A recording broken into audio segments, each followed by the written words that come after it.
ನಮಸ್ಕಾರ. ಕರ್ನಾಟಕದ ಎಲ್ಲ ವೀರಶೈವ ಬಾಂಧವರಲ್ಲಿ ಒಂದು ವಿನಂತಿ ಏನಪ್ಪ ಅಂದರೆ, ನೀವು ಪ್ರತಿ ಸಾರಿ ಯಾರೇ ಕೇದಾರನಾಥಕ್ಕೆ ಹೋಗ್ಬೇಕಂತ ಹೇಳಿ ಸೀದಾ ಬಂದು ಅಲ್ಲಿ ಗುಡ್ಡ ಹತ್ತಿ ಹೋದರೆ ಅರ್ಥ ಇಲ್ಲ. ನಮ್ಮದೊಂದು ಶಕ್ತಿ ಇಲ್ಲಿದೆ. ಅದೇನಪ್ಪ ಅಂದರೆ, ಆ ಕೇದಾರನಾಥದ ಬಾಬಾ ಕೇದಾರನಾಥನ ದರ್ಶನ ನೀವು ಪಡೆಯೋಕ್ಕೆ ಹೋಗ್ತಿರಲ್ಲ, ಆ ಮಂದಿರದ ಸಂಪೂರ್ಣ ಉಸ್ತುವಾರಿ ನಮ್ಮ ವೀರಶೈವ ಸಮಾಜದ ಕೈಯಲ್ಲಿ ಉಳಿದಿದೆ ಅಂತ ಹೇಳೋದಕ್ಕೆ ನನಗೆ ಭಾಳ ಹೆಮ್ಮೆ ಆಗ್ತಾ ಇದೆ. ಅದಕ್ಕೆ ಮೂಲ ಕಾರಣ ನಮ್ಮ ಭೀಮಾಶಂಕರ್ ಗುರೂಜಿ. ನಾವೀಗಾಗಲೇ ಕಾಶಿನೂ ಕಳ್ಕೊಂಡಿದ್ದೀವಿ, ಉಜ್ಜಯಿನಿನೂ ಕಳ್ಕೊಂಡಿದ್ದೀವಿ. ಈಗ ಇರೋದೇ ನಮ್ಮ ವೀರಶೈವ ಸಮಾಜಕ್ಕೆ ಇರೋದೊಂದು ದೊಡ್ಡ ಆಸ್ತಿಯಪ್ಪ ಅಂದರೆ ಈ ಕೇದಾರನಾಥ್ ಒಂದು. ಅದಕ್ಕೆ ಅದರದ್ದೇ ಆದ ದೊಡ್ಡ ಹೋರಾಟ ನಡೆದಿದೆ. ಅದನ್ನು ನಾನು ಇವತ್ತು ಜಗದ್ಗುರುಗಳ ಹತ್ರ ಮಾತಾಡಿದೆ. ಅವರು ಎಷ್ಟು ಕಷ್ಟ ಇದೆ ಇಲ್ಲ ಅಂದ್ಬಿಟ್ಟು ಹೇಳಿದರು.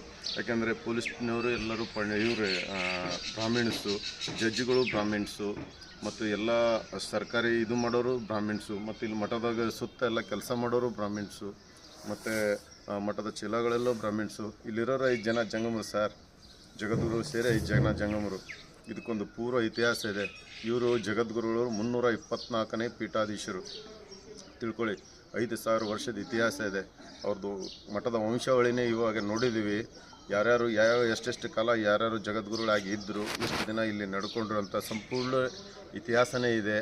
ಇಂಥದ್ದಿರೋದು ನಮಗೆ ದೊಡ್ಡದೊಂದು ಪುಣ್ಯ.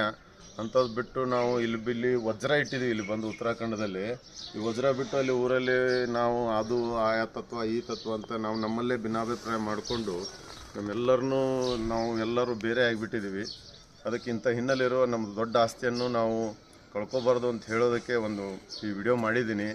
ಅವರು ಗುರೂಜಿಯವರು ಹೇಳಿದರು, ಜಗದ್ಗುರುಗಳು ಎಷ್ಟು ಕಷ್ಟ ಇದೆ ಇಲ್ಲಿ, ಎಷ್ಟು ಹೋರಾಟ ಮಾಡ್ತಾ ಇದ್ದಾರೆ ಅಂತ ನೋಡ್ತಾ ಇದ್ದೀನಿ. ಪ್ರತಿ ಸಾರಿನೂ ಅವರು ಬಂದು ಕೀಲಿ ತಾವೇ ತೆಗಿಬೇಕಂತ ಹೋರಾಟ ಮಾಡ್ತಾ ಇದ್ದಾರೆ.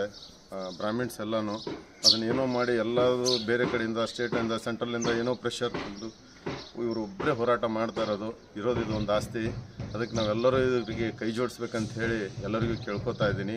ಮತ್ತು ಇನ್ನೊಂದು, ನೀವು ಯಾರೇ ಕೇದಾರನಾಥಕ್ಕೆ ಬಂದರೆ ಕಂಪಲ್ಸರಿ ಉಕ್ಕಿ ಮಠಕ್ಕೆ ಹೋಗಿಯೇ ಕೇದಾರನಾಥಕ್ಕೆ ಹೋಗಿ, ಇಲ್ಲ ಹೋದ್ಮೇಲಾದರೂ ಬನ್ನಿ. ಇದ್ರೆ ಜಗದ್ಗುರುಗಳನ್ನು ಭೇಟಿ ಮಾಡಿ. ಇಲ್ಲಿ ರೂಮ್ಗಳು ಇದ್ದಾವೆ, ಅವ್ರನ್ನ ದರ್ಶನ ತಗೋರಿ. ಇದು ಹಿನ್ನೆಲೆ ತಿಳ್ಕೊಳ್ಳಿ ಸರ್. ಇದರ ಹಿನ್ನೆಲೆ ತಿಳ್ಕೊಂಡು ನೋಡಿ, ನಮ್ಗೆ ಭಾಳ ಹೆಮ್ಮೆ ಇದೆ.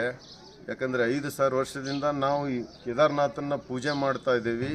ನಮ್ಮ ವೀರಶೈವ ಸಮಾಜದ ವತಿಯಿಂದನೇ ಅದರ ಸೇವೆ ನಡೀತಾ ಇದೆ ಅಂದರೆ ನಮಗೆ ಹೆಮ್ಮೆ. ಇದನ್ನು ಹೀಗೆ ನಾವು ಇರುವವರೆಗೂ ನಾನು ಬಿಡೋದಿಲ್ಲ ಅಂತ ಹೇಳಿದ್ದಾರೆ ಅಜ್ಜವರು. ಆದರೆ ಅದನ್ನು ಕಬಳಿಸ್ಕೊಳ್ಳೋಕ್ಕಂತ ಎಲ್ಲ ಶಕ್ತಿಗಳು ಒಟ್ಟುಗೂಡಿದ್ದಾವೆ. ಅದಕ್ಕೆ ದಯವಿಟ್ಟು ಈ ಶಕ್ತಿನ ನಾವು ಕಳ್ಕೊಳ್ಳೋದು ಬೇಡ ಅಂಥೇಳಿ ನಿಮ್ಮೆಲ್ಲ ವಿನಂತಿ ಮಾಡ್ಕೋತಾ ಇದ್ದೀನಿ. ಸಾಧ್ಯವಾದರೆ ನೀವು ಪ್ರತಿ ಸಾರಿ ಬಂದಾಗೊಮ್ಮೆ ಯಾರೇ ಬರಲಿ, ಕರ್ನಾಟಕದಿಂದ ಆಗಲಿ ಯಾರೇ ಅಲ್ಲಿ ವೀರಶೈವ ಸಮಾಜದವರು, ಈ ಉಕ್ಕಿ ಮಠಕ್ಕೆ ಬಂದೇ ಹೋಗಿ ಇದ್ರ ಹಿನ್ನೆಲೆ ತಿಳ್ಕೊಳ್ಳಿ.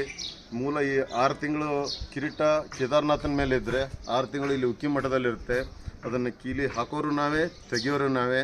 ಅದಕ್ಕೆ ದಯವಿಟ್ಟು ಅಂಥ ಜವಾಬ್ದಾರಿ ಮತ್ತು ಅಂಥ ಸ್ಥಾನಮಾನ ನಾವು ಕಳ್ಕೊಂಡು ನಮ್ಮ ಲೋಕದಲ್ಲೇ ನಾವು ಕರ್ನಾಟಕದಲ್ಲೇ ನಾವು ಅದು ಇದು ಅಂತ ಹೇಳ್ಕೊಂಡು ನಮ್ಮಲ್ಲೇ ಭಿನ್ನಾಭಿಪ್ರಾಯ ಪಟ್ಕೊಂಡ್ಬಿಟ್ಟಿದ್ದೀವಿ. ಅದಕ್ಕೆ ಈ ಶಕ್ತಿನ ನಾವು ಕಳ್ಕೊಳ್ಳೋದು ಬೇಡ ಅಂತ ಹೇಳಿ, ಯಾರೇ ಬಂದರೂ ಉಕ್ಕಿ ಮಠಕ್ಕೆ ಬಂದು ಹೋಗಿ ಅಂತ ಹೇಳಿ ತಮ್ಮಲ್ಲೇ ಕೇಳ್ಕೊಂಡು ನನ್ನ 2 ಮಾತುಗಳನ್ನು ಮುಗಿಸ್ತಾ